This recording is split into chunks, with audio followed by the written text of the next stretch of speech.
2022년 6월 29일 수요일 달코라 뉴스를 전해드리겠습니다.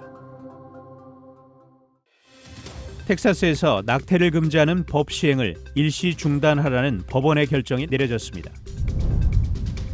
미국행 미립국자를 태운 샌안토니오 트레일러 참사의 희생자가 모두 51명으로 늘었습니다. 텍사스 공공안전부 DPS가 다가오는 7월 4일 독립기념일 연휴를 앞두고 교통안전을 위해 단속을 강화할 예정입니다. 달라스 연방준비은행 관할 지역 제조업체들의 활동지수가 급격히 둔화하며 전반적인 기업 활동 여건이 악화된 것으로 나타났습니다.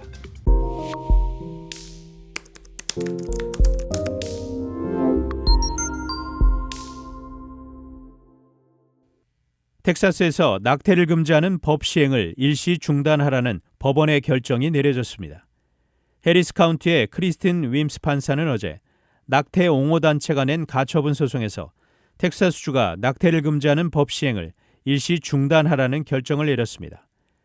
켄 팩스턴 주 법무장관은 지난 24일 대법원 판결이 나온 뒤 검사들이 낙태 제공자에 대한 기소를 선택할 수 있다고 밝혔지만 이번 법원의 결정으로 일단 제동이 걸렸습니다.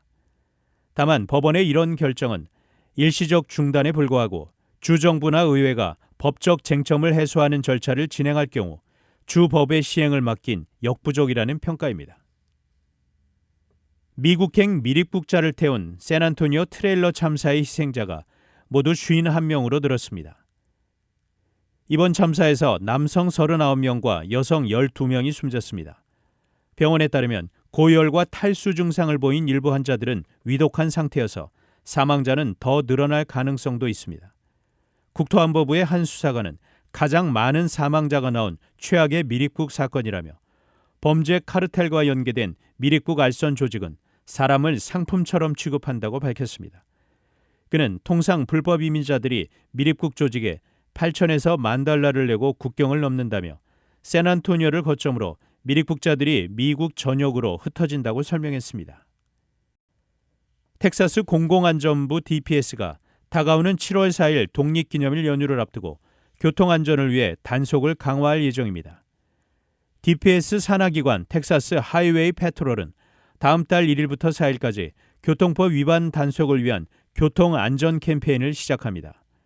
DPS의 교통안전 캠페인 오퍼레이션 할리데이는 다음 달 2일부터 4일까지 실시되며 단속 대상은 과속 운전자와 안전벨트 미착용자 그리고 음주운전 등입니다.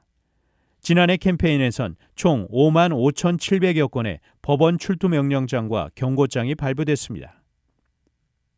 달라스 연방준비은행 관할 지역 제조업체들의 활동지수가 급격히 둔화하며 전반적인 기업 활동 여건이 악화된 것으로 나타났습니다.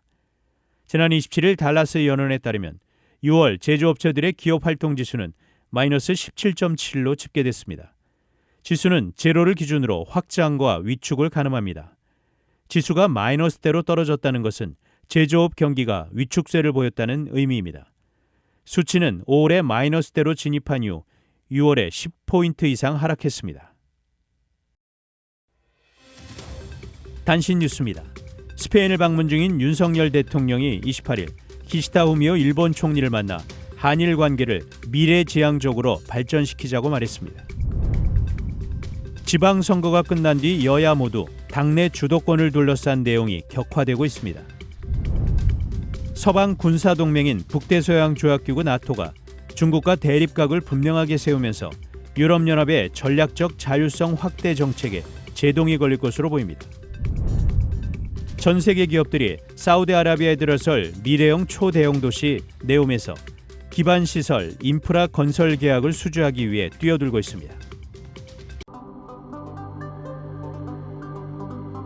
지금까지 6월 29일 수요일 달코라 뉴스 최현준이었습니다.